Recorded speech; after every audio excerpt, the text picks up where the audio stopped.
Disney Plus is one of the best apps that you can download for your TV. Well, in today's tech video, I'm going to show you 3 different ways of how you can install Disney Plus on your Android TV.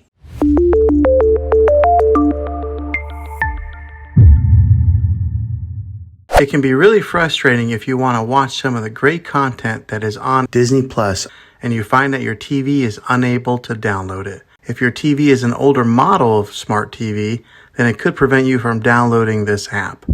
So the way that I'm going to show you how to install Disney Plus will be able to work on any model of TV on any year of TV. You just have to have an HDMI port on your TV to plug into. I recommend getting a Roku stick or an Amazon Fire Stick. Both of these media streaming players have the capability of download Disney Plus. You would then use a Roku or Fire Stick as your main streaming player, which bypasses the operating system on your TV. If you want to spend a little more and get a more robust device that gives you a few more options, then take a look at the Apple TV 4K. All these devices plug into the HDMI port on your TV, no matter how old it is, no matter what model it is. I've had great luck with all these streaming players, and I'll put links in the description down below of where you can get one of them. Well, hopefully this video was helpful for you. If it was, go ahead and click a thumbs up on it. Go ahead and subscribe to my channel. I make tech videos all the time, and I would love to have you back in the next one. Take care.